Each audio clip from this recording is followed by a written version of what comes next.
तो हम पवन जी से और जानेंगे इन वेदों के बारे में ही। तो पवन जी बताइए कि क्या सनातन धर्म अनुसार चारों वेदों और गीता जी में लिखी जो ओम नाम की भक्ति की जाए, यानी जैसे जो ओम नाम की भक्ति लिखी हुई है उसके अनुसार भक्ति की जाए तो क्या जीव का मोक्ष हो सकता है? आप बताएं हिंदू समाज को, मानव समाज को।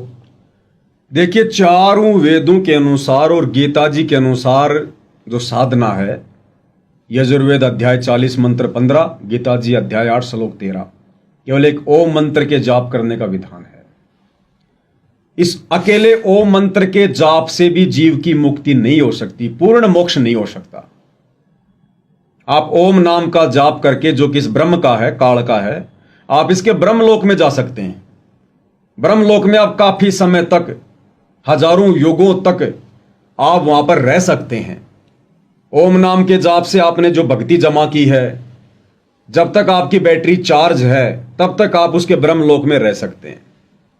उसके बाद खुद ये ब्रह्म गीता जी अध्याय 8 श्लोक नंबर 16 में कह रहा है कि उस ब्रह्मलोक तक गए साधक भी अपना वो कर्म भोग कर, यानी अपनी भक्ति कमाई को खा पी कर खर्च करके वापस फिर वो जन्म और मृत्यु में आएंगे। फिर से उनको कष्ट, 84 लाख योनियां, गधे कुत्ते सूअर, नरक। तो एकमात्र ओम नाम की साधना जो कि चारों वेदों में, गीता जी में है, उसको करने से भी जीव की मुक्ति नहीं, जीव का मोक्ष नहीं है। और यह बात समझाने के लिए आज से लगभग 650 साल पहले स्वयं कबीर परमात्मा जी सतलोक से चलकर काशी के बनारस में लहर तारा तालाब पर शिशु रूप में प्रकट हुए थे। अपने 120 वर्ष के लीला में जीवन में उन्होंने लोगों को उस समय यही पाठ पढ़ाया था। लेकिन लोग अशिक्षित थे, लोगों को अक्षर ज्ञान नहीं था, वेदों का ज्ञान नहीं था, गीता का ज्ञान नहीं था। केवल एक ब्राह्मण वर्ग को, धर्म गुरुओं को ही संस्कृत भाषा का ज्ञान था और केवल वही लोग अपने आप को अधिकारी मानते थे धर्मशास्त्रों को पढ़ने का। तो उन धर्म गुरुओं को तो ये बातें समझ में आ गई थी जो कबीर जी कहा करते थे कि ब्रह्मा विष्णु महेश की भक्ति करने वालों की मुक्ति नहीं है, 3 देव की जो करते भक्ति उनकी कबू ना होवे मुक्ति। धर्म गुरुओं को तो सारी बातें समझ में आ गई थी। जब कबीर जी चौराहों पर खड़े हो होकर सत्संगों के माध्यम से बोला करते थे, सच्चाई बताया करते थे कि भाई तुम्हारे वेद उठा के देख लो पंडितों, गीता उठा के देख लो, फला फला अध्याय में क्या लिखा हुआ है। तो घर आकर सबसे पहले वो लोग यही काम किया करते थे और उनको पता भी चल जाता था कि हां, कबीर जी जो कह रहे हैं बिल्कुल 100% सत्य है। लेकिन रोजी रोटी का चक्कर, मान बढ़ाई और झूठी महिमा का चक्कर, इस चक्कर में उन लोगों ने स्वयं भी कबीर जी को गुरु बनाना स्वीकार नहीं किया, कबीर जी की भक्ति करना स्वीकार नहीं किया। और आम जो समाज था, जो बेचारा पढ़ाई लिखाई से दूर था, अनपढ़ था, अशिक्षित था, उन तक भी कबीर जी के सत्ज्ञान को नहीं पहुंचने दिया और यह कहकर कबीर जी को रिजेक्ट करते रहे कि कबीर तो अनपढ़ है, जुलाहा है, ये क्या जाने इन धर्मशास्त्रों में क्या लिखा है। ये धर्मशास्त्र तो संस्कृत में लिखे हैं, कबीर जी तो अनपढ़ है, नीरू का बेटा है, जुलाहा है, ये तो कभी स्कूल में गया भी नहीं, क्योंकि उस समय पंडितों के अलावा किसी और को दीक्षा शिक्षा नहीं दी जाती थी। लेकिन वे तो परमात्मा थे, परमेश्वर थे, उनको पढ़ने की जरूरत नहीं। वो तो सारी सृष्टि के जीवों की भाषा को जानते हैं, सबके मन की भाषा को जानते हैं। इसलिए उस समय इन धर्म गुरुओं का, ब्राह्मणों का, पंडितों का दाव लग गया। अब वो तो परमात्मा थे, उस समय जो चाहे सो वो कर सकते थे, लेकिन उस समय भक्ति का समय नहीं था। ये भक्ति का समय उन्होंने वर्तमान कलयुग की पिछली पीढ़ी को निर्धारित किया हुआ था। अन्यथा आप जी देख लीजिए, सतयुग चला गया, त्रेता युग चला गया, पूरा द्वापर चला गया और 5,500 वर्ष यह कलयुग चला गया। आज तक कबीर भगवान ने शिक्षा नहीं दी किसी को। ये वैज्ञानिक उपकरण नहीं दिए? क्या त्रेता युग में रामचंद्र जी को आवश्यकता नहीं थी गाड़ी की? क्या उनकी रिश्तेदारियां नहीं थी? क्या उनको मोबाइल की जरूरत नहीं थी? क्यों नहीं बना पाए वो? आज का कलयुगी इंसान क्या श्री रामचंद्र जी से ज्यादा दिमाग रखता है? जो इंसान ने ये उपकरण बना लिए होंगे, मोबाइल बना लिया है, इंटरनेट बना लिया है, गाड़ी घोड़े बना लिए, और रामचंद्र जी नहीं बना पाए।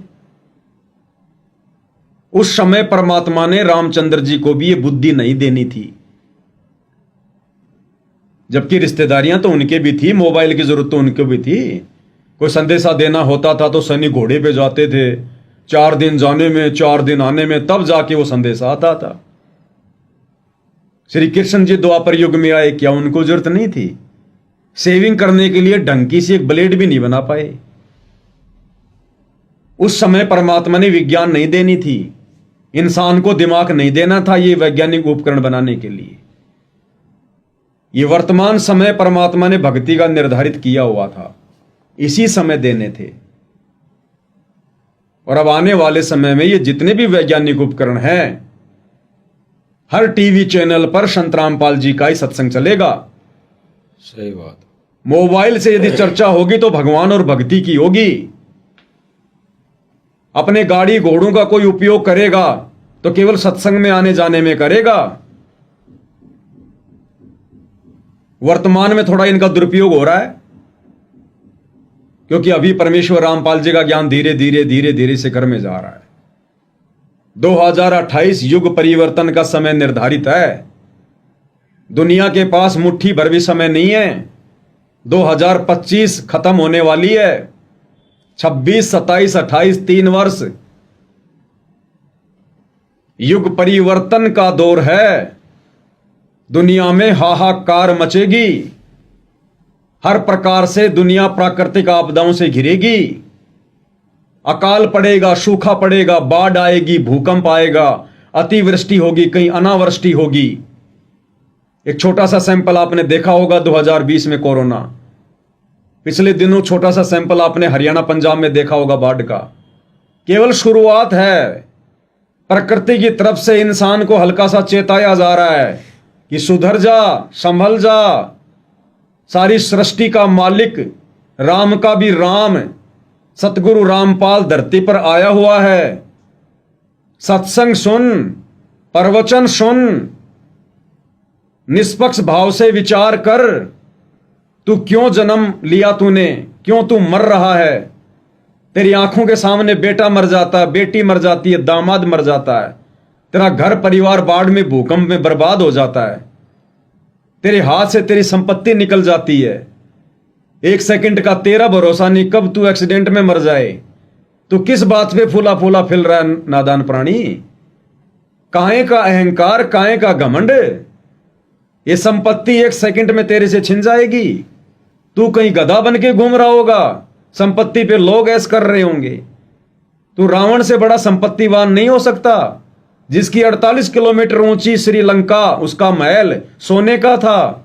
आज तो लोग विश्वास भी नहीं करेंगे। विश्वास जब होगा जब सतगुरु रामपाल जी की शरण में आएंगे। वो सोने की लंका में से सोने की सुई के नोक जितनी भी सामग्री नहीं ले जा सका। नादान प्राणी, तू क्या ले जाएगा? तेरे पास है क्या? 1 लाख पूत 1.25 लाख नाती, उस रावण के आज दीवाना बाती। 1 लाख उसके बेटे थे, 1.25 लाख उसके रिश्तेदार थे, एक से एक बलशाली। कुंभकर्ण जैसा भाई था उसका, मेघनाथ जैसे, इंद्रजीत जैसे उसके बेटे थे बलशाली। आज उस रावण के घर में कोई दीपक जलाने वाला भी शेष नहीं है। पूरे खानदान का सत्यानाश हो चुका है, जिसके 1 लाख संतान थी। आज 1-2 बेटा बेटी प्राप्त करके बेटा कोई छोटा मोटा आईएएस अधिकारी बन गया, कोई टीचर बन गया, कोई इंजीनियर बन गया, आदमी कांख फुलाता फिरता है। अरे रावण का बेटा इंद्रजीत अपनी सिद्धि शक्ति से सेना सहित उड़ान भर के देवताओं पर आक्रमण कर दिया। 33 करोड़ देवी देवताओं को उसने जो है वो बंधक बना लिया। देवताओं के राजा इंद्र को उसने बंधक बनाया, छुड़ाकर भाग गया जंगलों में। और इंद्र की बेटी सुलोचना के साथ में शादी करके नीचे ले आया। रावण का बेटा तो इतना महान था, आपका बेटा तो छोटा मोटा कोई तहसीलदार होगा, आईपीएस होगा, आईएएस होगा, प्रधानमंत्री होगा देश का, इससे बड़ा तो नहीं। आज उस रावण के घर में कोई दीपक जलाने वाला शेष नहीं है। भक्ति तो रावण भी करता था, 10 बार अपना शीश काट के अपने इष्ट शंकर जी के चरणों में चढ़ा दिया। क्या दिया शंकर जी ने? 10 शीश वापस दे दिए, लेकिन उसको 84 लाख योनियों में जाने से नहीं बचा पाया, क्योंकि शंकर जी स्वयं 84 लाख योनियों में जाते हैं। रावण ने शंकर जी को इष्ट मान के भक्ति की, शंकर जी के गुण अवगुण उसके अंदर आ गई। रावण ने अपनी दुर्गति मोल क्यों ली? सीता का अपहरण करके। उसके पास तो एक से एक सुंदर औरतें थी, रानियां थी, हजारों रानियां थी, मंदोदरी बहुत सुंदर थी। रावण के मन में यह दुर्भावना क्यों आई कि मैं सीता से शादी करूं, सीता को अपनी पटरानी बनाऊं? क्योंकि रावण भक्ति करता था शंकर जी की, अपना इष्ट मानकर। अब इष्ट के गुण तो रावण में आएंगे ना। अब शंकर जी का इतिहास आपको नहीं पता तो सुख सागर पढ़ लीजिएगा, जिस सुख सागर का पाठ हमारे धर्मगुरु करते हैं। सुख सागर का 8वां और 12वां अध्याय आप पढ़िएगा। श्री शंकर जी 88,000 वर्ष तक तपस्या करके आए कामदेव को नष्ट करने के लिए, और उन्होंने मान लिया कि मैंने विषय वासनाओं को नष्ट कर लिया, मैंने कामदेव पर विजय प्राप्त कर ली, अब मुझे स्त्री का संग नहीं चाहिए, मेरे ऊपर काम वासना का कोई प्रभाव नहीं हो सकता। उसके बाद अपने बड़े भाई विष्णु जी के पास गए और कहा कि भैया, मैंने सुना है जिस समय समुद्र मंथन हो रहा था उस समय मैंने तो वो विष को अपने जो है कंठ में मैंने रोक लिया था, तो मैं तो शुद्ध बुद्ध खो बैठा था, मुझे तो पता नहीं आगे क्या हुआ। अब मुझे देवताओं ने बताया कि आपने किस प्रकार से राक्षसों से अमृत का घड़ा एक सुंदर स्त्री का रूप बनाकर छीना। आपके उस स्त्री रूप को देखकर सारे के सारे राक्षस मंत्र मुग्ध हो गए। भैया, मुझे एक बार वो स्त्री वाला रूप बना के दिखाओ। तो विष्णु जी ने कहा, रे शंकर जी, वो कोई समय था, अब हर समय थोड़ी रूप बनाया जाता है। शंकर जी ने कहा कि मैं तो आपके घर से नहीं जाने वाला जब तक मुझे वो मोहिनी वाला रूप नहीं दिखाओगे, सुंदर स्त्री वाला। तो विष्णु जी ने कहा कि ठीक है, मैं भी आता हूं। अंदर महल में चले गए। उधर से उन्होंने अपनी लीला की। पास में एक गार्डन था, बगीचा था, सुंदर स्त्री का रूप बनाया और वहां पर टहलने लगे, अर्ध नग्न वस्त्रों में, कामुक शरीर।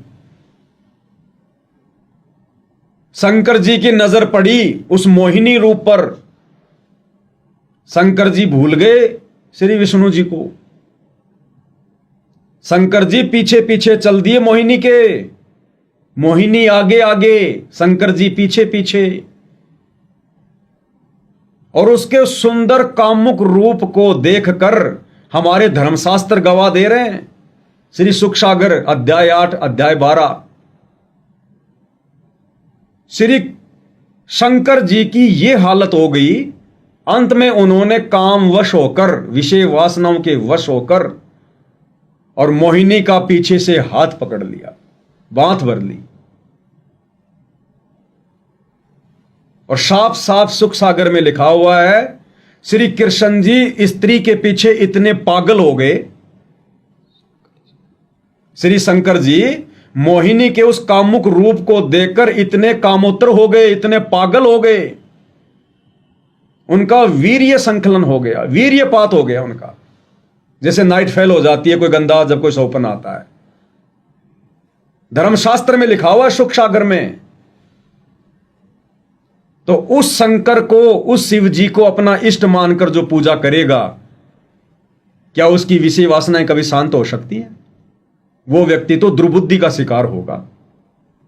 अन्यथा रावण जैसा योद्धा, रावण जैसा ज्ञानी, आज के धर्मगुरु आचार्य शंकराचार्य तो उसके नाखून के बराबर नहीं है। पूज्य गुरुदेव सतगुरु रामपाल जी ने बताया कि रावण जैसी शंकर की भक्ति वर्तमान में धरती पर कोई नहीं कर सकता। जिसने 10 बार अपना शीश काटकर शंकर जी के चरणों में चढ़ा दिया, आज कोई अपनी उंगली तो काट के दिखाओ। और शंकर की पूजा करने वाले उस रावण की भी अंत में कुत्ते वाली मौत हुई, और अब कहीं 84 लाख योनि में गधा कुत्ता सुअर बन के घूम रहा होगा। तो जिसको हम अपना इष्ट मानकर पूजेंगे उसके गुण तो अपने अंदर आएंगे। ऐसे ही आप श्री ब्रह्मा जी को देख लीजिएगा। देवताओं की सभा लगी हुई थी, सारे देव देवता बैठे हुए थे। श्री ब्रह्मा जी वेदों का ज्ञान दे रहे थे और कह रहे थे कि पर नारी को बहन बेटी की दृष्टि से देखना चाहिए। विषय वासनाओं में लिप्त रहेंगे तो भक्ति नहीं हो पाएगी।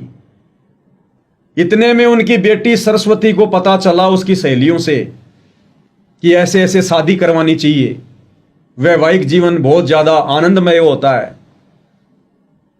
तो उन बातों से प्रेरित होकर वो सज धज के श्रृंगार करके और अपना वर चुनने के लिए उस सभा में आ गई, क्योंकि पहले स्वयंवर होते थे, लड़की अपनी इच्छा अनुसार अपना पति चुनती थी। उस सभा में ब्रह्मा जी की बेटी सरस्वती सज धज के,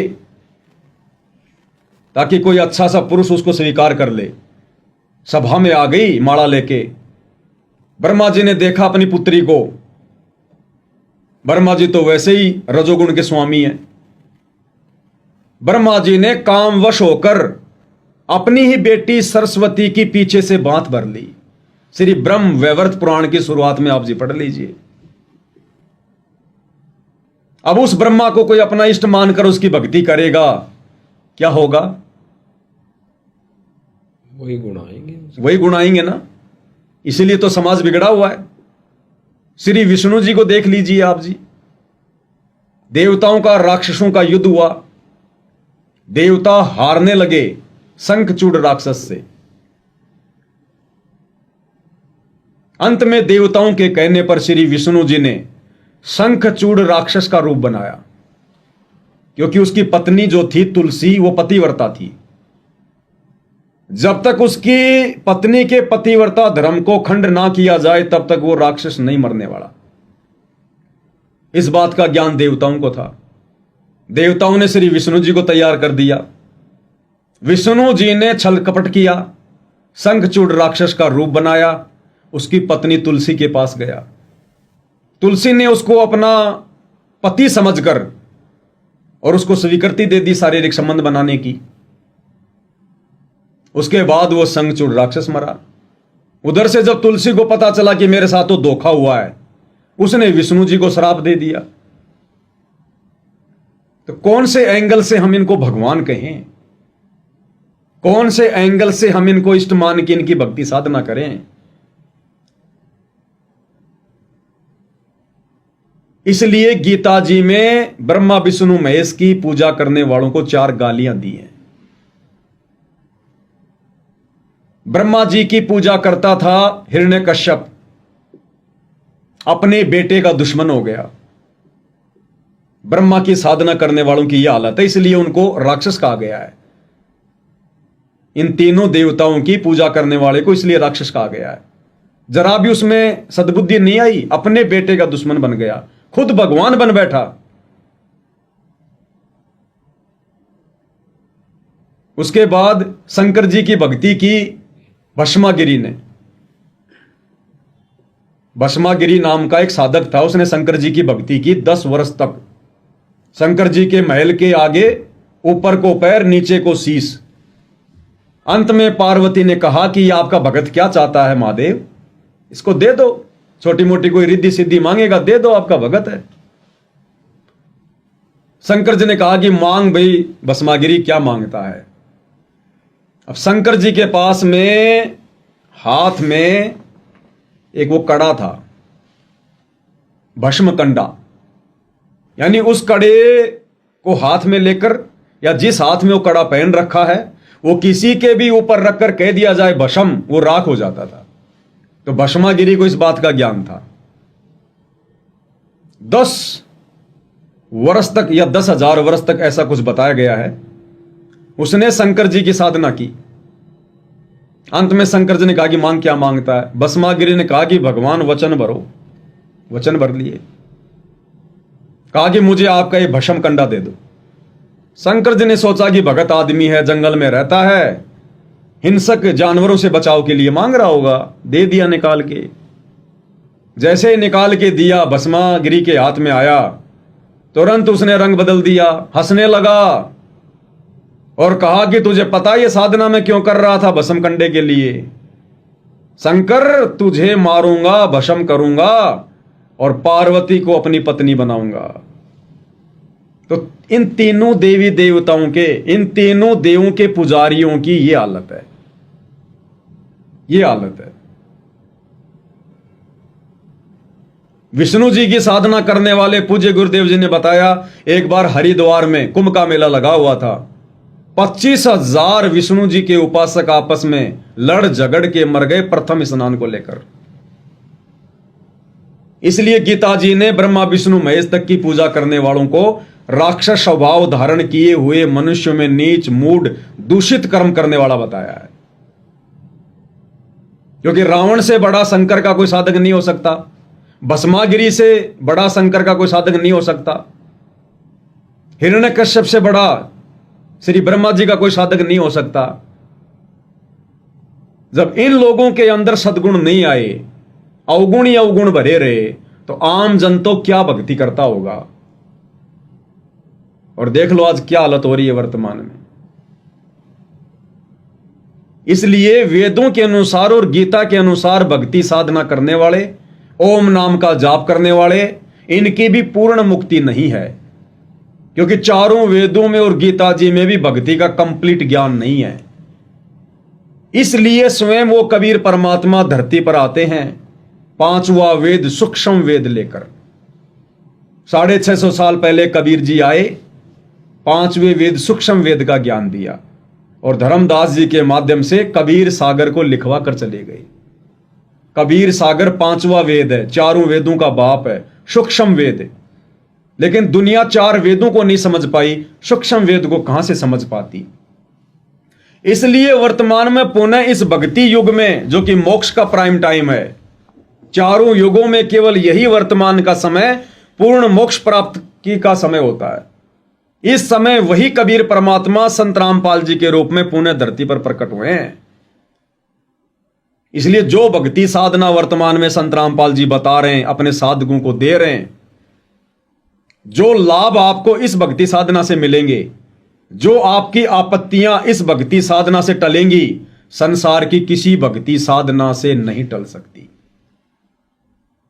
और मुक्ति, पूर्ण मुक्ति, सदा सदा के लिए जन्म मरण से छुटकारा, 84 लाख योनियों में महाकष्ट भोगने से छुटकारा, भविष्य में कोई हमारे ऊपर आपत्ति आनी है, कोई संकट आना है, कोई प्रारब्ध की कोई मार पड़नी है, कोई कर्म की मार पड़नी है, वो भी केवल एकमात्र सतगुरु रामपाल जी के द्वारा दी गई शास्त्र अनुकूल भक्ति साधना से ही मिट सकती है। दूसरा धरती पर कोई तरीका नहीं है, चाहे एडी से चोटी तक का जोर लगा लो। यहां तो प्रधानमंत्री भी मंदिरों में जाते हैं, मस्जिदों में जाते हैं, बड़ी बड़ी सभाएं करते हैं, धार्मिक आयोजन में जाते हैं, अंत में उनकी भी दुर्गति होती है। भारत देश का इतिहास उठा के देख लो, विश्व का इतिहास उठा के देख लो, जितने भी मंत्री प्रधानमंत्री हैं सबकी अकाल मौत हुई है, कोई बीमारी से, कोई एक्सीडेंट से।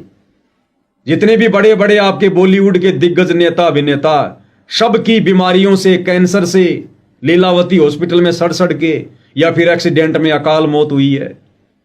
जितनी भी बड़ी बड़ी सेलिब्रिटी हस्तियां, सबकी अकाल मौत, दुर्गति से मौत है। जितने भी सनातनी संत हुए हैं, सबकी दुर्गति से मौत है। स्वयं रामचंद्र जी ने आत्महत्या की सरयू नदी में छलांग मार के, श्री कृष्ण जी के पैर में जहरीला तीर लगा, बाकी औरों की क्या विषाद। लेकिन वर्तमान में जो भक्ति साधना स्वयं कबीर भगवान सतगुरु रामपाल जी आकर दे रहे हैं, इस भक्ति साधना से अकाल मौत टलेगी। भाग्य में होगी तो भी इनकी भक्ति साधना से टलेगी। सारी सृष्टि का लेखा जोखा रखने वाले यही परमात्मा है। लेकिन इतनी आसानी से ये बात, ये हमारा मन आत्मा को स्वीकार नहीं करने देगा। मन में तरह तरह की शंकाएं पैदा करेगा कि संत रामपाल जी कब से भगवान हो गया, ये कब से परमात्मा हो गया, खुद तो जेल में बैठा हुआ है, ये कैसे भगवान हो गया, खुद को तो बाहर निकाल ले। बहुत सारी बातें मन के अंदर पैदा होंगी, लेकिन उन लोगों को यह विचार करना चाहिए इस गंदे लोक में आकर, और आप और हम जैसे गंदगी में सने हुए इंसानों को समझाने के लिए भगवान ने एक मनुष्य की तरह लीला करनी पड़ती है। लेकिन अंत में यह परमेश्वर आप और हम इंसानों की तरह दुर्गति से नहीं मरता, ये अपनी विशेष लीला करके जाता है। जैसे कबीर जी 650 साल पहले आए, कमल के फूल पर प्रकट हुए, किसी मां से जन्म नहीं, और अंत में मगहर से सह शरीर गए, अपने सतलोक को गए। सिकंदर लोदी ने उनके साथ में 52 प्रकार की बदमाशियां की। सिकंदर लोदी का धार्मिक गुरु शेख तकी, उसने 52 प्रकार की बदमाशियां की, यातनाएं दी कबीर जी को मारने के लिए। कभी गहरे कुएं में डाल दिया, ऊपर से मिट्टी डाल दी, पूरा कुआं भर दिया। घर आए तो देखा कबीर जी बाहर बैठे हुए हैं। मोटे मोटे पत्थर जंजीरों से बांधकर शरीर से उनको गंगा नदी के बीच में डुबो दिया। वापस गंगा नदी के किनारे आए, मुड़कर देखा तो कबीर जी जल के ऊपर बैठे हुए हैं। उनके नाम की झूठी भंडारे की चिट्ठियां डालकर 18 लाख लोगों को काशी में इकट्ठा कर दिया। और जो उन्होंने देखा कि कबीर जी ने तो 56 प्रकार के आइटमों के साथ में भंडारा शुरू कर रखा है, खूनी हाथी के आगे उनको डाल दिया गया मरवाने के लिए। हाथी लीद करके भाग रहा है। इस प्रकार की 52 बदमाशियां शेख तकी ने की उनको मरवाने की। उस समर्थ का बाल बाका नहीं कर पाए। वही कबीर 8 सितंबर 1951 से भारत की धरती पर संत रामपाल जी के रूप में प्रकट हैं। लोगों ने कमी नहीं छोड़ी। 2006 का करोथा कांड, बाल भी बाका नहीं हुआ। 2014 का बरवाला कांड, लोगों की मनसा थी जान से मरवा दें, बाल भी बाका नहीं हुआ। और आज हिसार जेल में बैठे बैठे भी उनका ज्ञान शिखर पर है। उनके भक्तों के सामने देश के चारों शंकराचार्य एक साथ मिलकर भी ज्ञान चर्चा में बाजी नहीं मार सकते, मुंह की खानी पड़ेगी। जो सुख संत रामपाल जी के भगत प्राप्त कर रहे हैं, सबसे बड़ा सुख है मानसिक सुख, आत्मिक सुख। बाकी माया तो यह परमात्मा उतनी देगा जितनी भगत को आवश्यक है, क्योंकि हमारा मोक्ष भी तो करना है। यहां माया में उलझा के नहीं रखना। तो जो आत्मिक सुख, जो शारीरिक सुख, जो मानसिक सुख, जो आध्यात्मिक सुख आज वर्तमान में इस धरती पर सतगुरु रामपाल जी के भक्तों को है, ब्रह्मा विष्णु महेश के भक्तों को भी नहीं है। ब्रह्मा विष्णु महेश खुद दुखी, 33 करोड़ देवी देवता खुद दुखी, साधक कहां से सुखी हो जाएंगे। तो चारों वेदों में वो साधना नहीं है जिससे मोक्ष हो जाए, मुक्ति हो जाए। चारों वेदों से ऊपर जो 5वां वेद है, सूक्ष्म वेद, कबीर सागर, आज वो भक्ति स्वयं धरती पर सतगुरु रामपाल जी लेकर आए। इस भक्ति को अपनाए बिना, सतगुरु रामपाल जी को अपना गुरु धारण किए बिना, आने वाले समय में 2 से 3 वर्षों में जो युग परिवर्तन का समय निर्धारित है, सन 2028, इस देश की प्रजा से लेकर राजा तक, विश्व की प्रजा से लेकर राजा तक महा दुख झेलने पड़ेंगे। राजाओं का राज जाएगा, धनवानों की संपत्ति जाएगी, परिवार कष्टों में होगा, बचाव का धरती पर कोई रास्ता नहीं होगा। ब्रह्मा विष्णु महेश काम नहीं आएंगे, देवी देवता सामने नहीं आएंगे। ये छोटा सा नमूना परमात्मा ने 2020 में दिखा दिया, अगर कोई आंखें खोल सके तो। 2020 में कोरोना आया, लॉकडाउन लगा, हाहाकार मचा, ना हिंदुओं के देवी देवता आए, ना मुसलमानों का अल्लाह मौला आया, ना सिखों का वाहे गुरु आया, ना ईसाइयों का मसीहा आया। खुद के कर्मों की मार खुद ने झेलनी पड़ी। लोगों ने मंदिरों में, मस्जिदों में, चर्चों में, गुरुद्वारों में ताले लगा दिए। उन पत्थर के भगवानों को मास्क पहना दिए। क्यों भाई? अरे भगवान की भक्ति और किस दिन के लिए की जाती है? लोग मंदिर में, मस्जिदों में, चर्च में, गुरुद्वारों में क्यों जा रहे थे? क्यों पूजा पाठ करवा रहे थे? क्यों दान दक्षिणा दे रहे थे? क्यों भंडारे करवा रहे थे?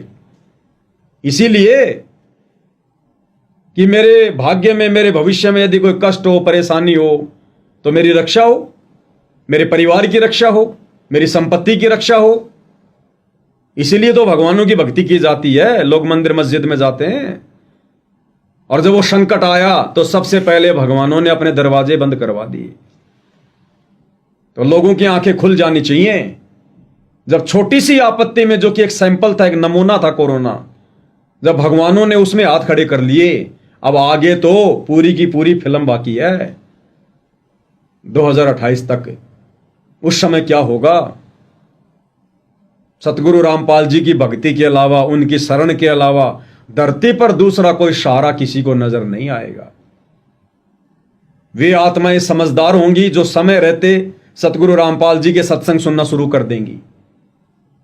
कुछ नहीं रखा, मेरा धर्म बड़ा, मेरी जाति बड़ी, मेरा वर्ण बड़ा, मेरा धंधा बड़ा। 1 सेकंड में फूंक निकल जाती है, 1 सेकंड में, 1 सेकंड में। अच्छों की निकल चुकी है। आप और हम तो है ही क्या? तीनों सेनाओं का अध्यक्ष विपिन रावत, जल थल नभ तीनों सेनाओं का अध्यक्ष, उससे बड़ी सिक्योरिटी किसी की है क्या? प्रधानमंत्री की भी नहीं है। और कहां जाकर उसकी अकाल मौत हुई? साउथ इंडिया के जंगलों में हेलीकॉप्टर दुर्घटनाग्रस्त हुआ। पानी पानी करता मर गया, कोई पानी भी पिलाने वाला नहीं मिला। ऐसी दुर्गति से मृत्यु हुई तीनों सेनाओं के अध्यक्ष की। आमजन की क्या औकात है? मंदिर में वो भी जाता था, धार्मिक आदमी वो भी था, भक्ति वो भी करता था, किसी ने किसी को अपना इष्ट उन्होंने भी बना रखा था। क्यों काम नहीं आया? अरे आमजन तो उससे ज्यादा धर्म नहीं कर सकता, दान दक्षिणा नहीं दे सकता, उसके जितना जल्दी जल्दी धार्मिक आयोजनों में नहीं जा सकता। आम आदमी को तो सोचना पड़ता है। वो तो तीनों सेनाओं का अध्यक्ष था, कई लाखों में उसकी तनख्वाह होगी, 24 घंटे सिक्योरिटी, हेलीकॉप्टर, विमान सदा उसकी सेवा में। वो तो सेकंडों में पहुंच जाता था किसी भी मंदिर में, किसी भी आयोजन में। उसकी रक्षा क्यों नहीं हो पाई? क्योंकि वो भक्ति शास्त्रों के अनुसार नहीं, वो सनातनी भक्ति नहीं कर रहा था, वो वेदों के अनुसार भक्ति नहीं कर रहा था, उसने सच्चा गुरु धारण नहीं कर रखा था, जिस कारण से वो साधना करते करते भी दुर्गति से मृत्यु हुई। अब सतगुरु रामपाल जी जो भक्ति साधना लेकर आए हैं वो आदि सनातनी भक्ति है। यानी सनातन तो आपको बता दिया, जो चारों वेदों के अनुसार भक्ति साधना है उसको कहते हैं सनातन भक्ति, सनातन धर्म। और इससे ऊपर है आदि सनातन। तो सनातन धर्म से, सनातन भक्ति से मोक्ष नहीं होगा। जो कर्म की मार है वो आप नहीं काट सकते। भाग्य में मृत्यु है तो मरोगे। सनातन धर्म में सनातन भक्ति करते करते, चारों वेदों अनुसार भक्ति करते करते आपकी आंखों के सामने बेटा बेटी मरने हैं तो मरेंगे। ब्रह्मा विष्णु महेश नहीं बचा पाएंगे। श्री कृष्ण जी के सामने उसका पूरा खानदान नष्ट हो गया दुर्वासा ऋषि के श्राप के कारण। वो खुद अपने बच्चों को नहीं बचा पाए, अपनी स्त्रियों को नहीं बचा पाए, और खुद के भी अंत में दुर्गति से मृत्यु हुई। बालिया नाम के शिकारी ने पैर में जहरीला तीर मारा, हाय हाय करके श्री कृष्ण जी की मृत्यु हुई। तो श्री विष्णु जी खुद को नहीं बचा पाए, जिनको हम अपने सनातनी देवता कहते हैं। तो सनातनी पूजा करने से, इनकी भक्ति करने से हमारे भाग्य में जो लेख लिखे हुए हैं वो कैसे मिट सकते हैं? उसके लिए हमें आदि सनातन धर्म से जुड़ना पड़ेगा। आदि सनातन धर्म जो कि परमात्मा का पंथ है, कबीर परमेश्वर जी का पंथ है, आदि सनातन पंथ, जो 5वें वेद, सूक्ष्म वेद पर आधारित है। वो भक्ति साधना आज पूरी पृथ्वी पर ही नहीं, तीनों लोकों में यदि वर्तमान में वो आदि सनातन धर्म वाली साधना है तो केवल सतगुरु रामपाल जी के पास है। तो विनाशकारी समय बहुत निकट है, बहुत नजदीक है। फिर सब कुछ हाथ से निकल जाएगा। हाथ मलने के लिए हाथ भी नहीं बच पाएंगे। ये आने वाले 3 समय इतने विनाशकारी हैं। हर प्रकार से प्राकृतिक आपदाएं आएंगी, युद्ध होंगे, महायुद्ध होंगे, गृह युद्ध होंगे। आने वाले कुछ ही महीनों में आप देखेंगे हिंदुस्तान में जगह जगह आपातकाल लगेगा, आर्मी शासन लगेगा। भविष्यवाणियां पहले हो चुकी हैं। हालात बद से बदतर होंगे, गृह युद्ध होगा, ऊपर से प्राकृतिक मार पड़ेगी, दाने दाने के लिए इंसान तरसेगा, भुखमरी फैलेगी तगड़ी। कहां जाओगे, किसको पुकारोगे?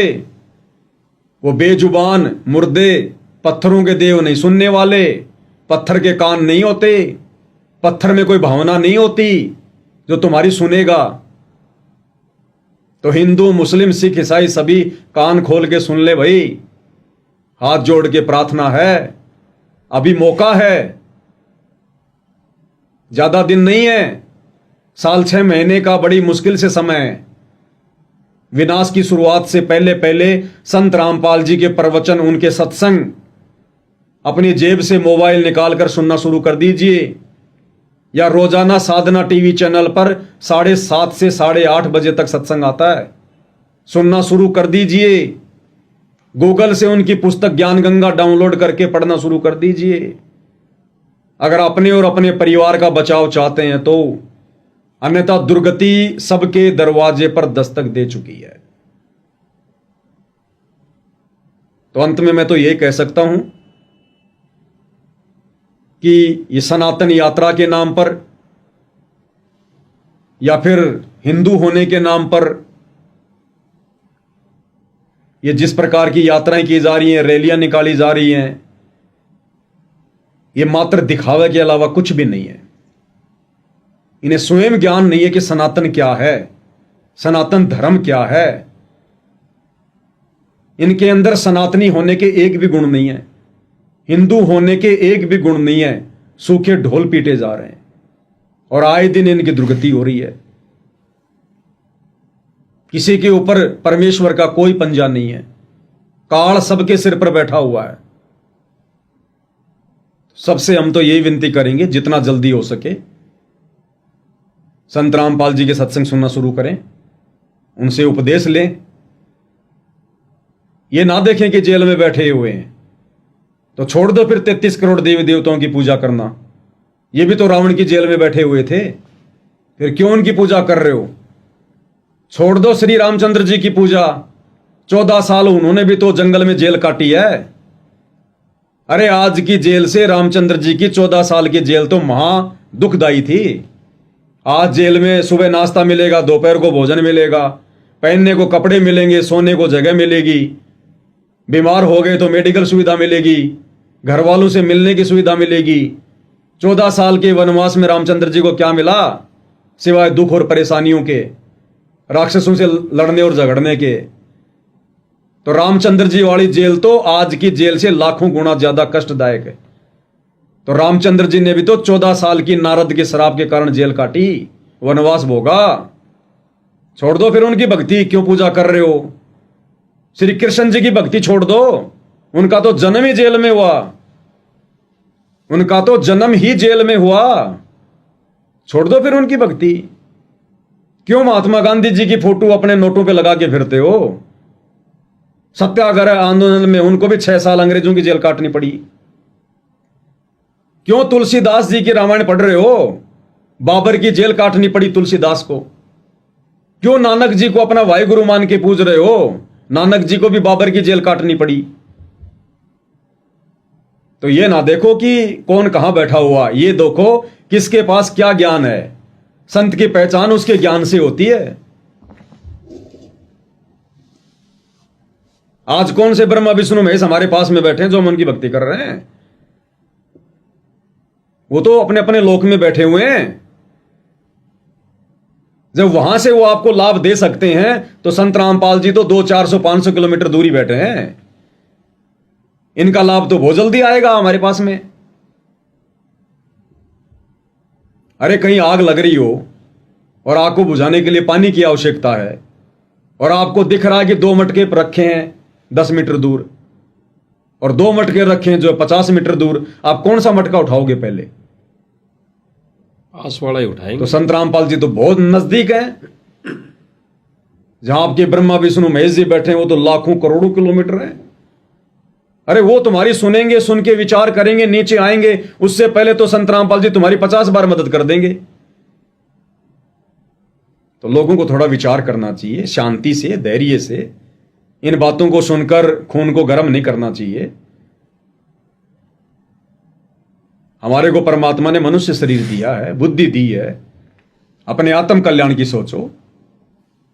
ना सदा ये हिंदू धर्म रहेगा, ना मुसलमान धर्म रहेगा, ना सिख धर्म रहेगा, ना ईसाई धर्म रहेगा। परिवर्तन यहां का नियम है। आज कोई कहता है मैं कट्टर हिंदू हूं, कल को मृत्यु होने के बाद वो मुसलमान के घर में भी जन्म ले लेगा। कल को मृत्यु होने के बाद वो कट्टर हिंदू मुसलमान के घर में जन्म लेगा, अब वो कट्टर मुस्लिम हो जाएगा। पहले मुसलमान धर्म का विरोधी था, अब हिंदू धर्म का विरोधी हो जाएगा। आज कोई कट्टर मुसलमान है, मृत्यु के बाद हिंदू के घर में जन्म लेगा, कल को वो कट्टर हिंदू हो जाएगा। तो इस काल ने हमारे को इस कदर यहां पर धर्म और जातियों में उलझा रखा है। इस षड्यंत्र से बाहर निकलने का एक ही तरीका है, पहले संत रामपाल जी के सत्संग सुनो, सृष्टि रचना सुनो। सृष्टि रचना को समझे बिना, सुने बिना आप इस काल के षड्यंत्र से परिचित नहीं हो सकते। आप ऐसे धर्म और जातियों में बटे रहेंगे, एक दूसरे के दुश्मन बने रहेंगे और आपकी दुश्मनी के ऊपर राजनेता अपनी रोटियां सेकते रहेंगे और अंत में ऐसे दुर्गति से फिर किसी सड़क एक्सीडेंट में, हॉस्पिटल में, बीमारी में या लड़ाई झगड़े में ऐसे दुर्गति को प्राप्त हो जाएंगे। अगले जन्म में गधे कुत्ते सुअर बनकर फिर वहीं घूमेंगे। फिर पहनने को कोई कपड़ा भी नहीं देगा, खाने को 2 टूक भी टाइम पे नहीं मिलेंगे। जो अपने आप को कहते हैं मैं कट्टर हिंदू, मैं कट्टर मुसलमान, तो वही मनुष्य जन्म वैर और शत्रुता पैदा करने के लिए नहीं मिला, परमात्मा की पहचान करके, भक्ति करके, आत्म कल्याण के लिए मिला है। तो सभी भाइयों से मेरी तो यही विनती है, सनातन का झंडा उठाने से पहले सनातन को जान लो, पहले खुद सनातनी बनो, उसके बाद में फिर लोगों को उपदेश देने की सोचो। तो मेरा तो आम समाज से यही निवेदन है, विनती है। बाकी तो भाइयों और बहनों, आज सनातन विषय को लेकर पवन जी से जाने विचार और एक प्रमाणित तरीके से इन्होंने बताया कि ये जो सनातन को लेकर यात्रा निकाली जा रही है शास्त्री जी के द्वारा, ये अर्ध सनातनी है। अर्ध सनातनी का हो गया कि इनकी आदि अधूरी भक्ति, आदि अधूरी भक्ति, तो आदि अधूरी भक्ति से ना सुख है, ना लाभ है, ना मोक्ष है। तो इस विषय को लेकर आज का जो एपिसोड है, इसको लेकर ये क्लियर हो गया, ये फाइनल हो गया कि भक्ति करनी चाहिए मानव समाज को आदि सनातनी। आदि सनातनी का मतलब कि शास्त्र अनुकूल भक्ति साधना। और शास्त्र अनुकूल भक्ति साधना अभी वर्तमान समय में है तो रामपाल जी महाराज जी के पास है, वो ही आदि सनातनी भक्ति शास्त्र अनुकूल दे रहे हैं। और उस भक्ति को जानने के लिए, पहचानने के लिए, उसको अपनाने के लिए उनके सत्संग सुनना अति आवश्यक है।